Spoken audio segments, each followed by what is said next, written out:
దర్శనం అయిపోయింది కదా అని అర్ధరాత్రి బయలుదేరారు. ఎవరిది తప్పది? దేవుడు దర్శనం చేసుకుని వస్తూ యాక్సిడెంట్ అయింది అని దేవుడిని తిడతారు అందరూ. ఇది మానవకృత అపరాధం. దీన్ని భగవంతుడి మీదకి నెడుతున్నాం మనం. ఇక్కడ మనం ఆలోచించాలి. దర్శనం అయింది 12ంటికి, డ్రైవర్ని లేపుతారు, వాడు గొరకబెట్టి నిద్రపోతూ ఉంటాడు. పద పద దర్శనం అయిపోయింది వెళ్ళిపోదాం. వాడు అసలు అప్పటి నుంచి తోలుకుంటూ సాయంత్రం వరకు తోలి వచ్చాడు. అప్పుడే ఏదో కొద్దిగా బీడీ తాగి పడుకున్నాడు. పడుకున్నవాడు నువ్వు లేపితే వాడికి నిద్ర లేదు, వాడు ఆహారం కూడా తీసుకోలేదు, టీతోనే బతుకుతున్నాడు వాడు. వాడికి ఒక భోజనం పెట్టించారా మీరు? వాడికి పడుకోవడానికి రూమ్ చూపించారా మీరు? దోమలు లేకుండా వ్యవస్థ చేశారా మీరు?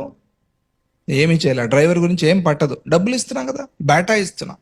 ఇది వేరే, తోలాలి అంతే, నీ పని తోలు. లేపారు, పద పద పద, 4ంటికంతా బెంగళూరు చేరిపోవాలి, మళ్ళీ ప్రొద్దున 6ంటికి ఉద్యోగానికి వెళ్ళిపోవాలి మేము అని వాడిని తరుముతారు.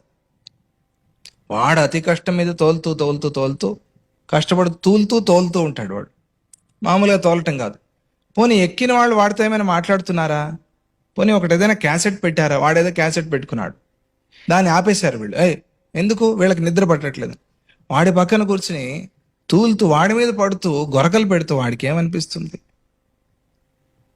సైకాలజీ. ఒకడు నిద్రపోతూ ఉంటే పక్కన వాడికి నిద్ర వస్తుంది, ఒకడు ఆవలిస్తూ ఉంటే పక్కన వాడికి ఆవలింత వస్తుంది.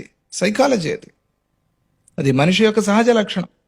అలా తోలు అని వాడితో తోలించి 3 గంటలకు 4 గంటలకు యాక్సిడెంట్ అయిపోతుంది.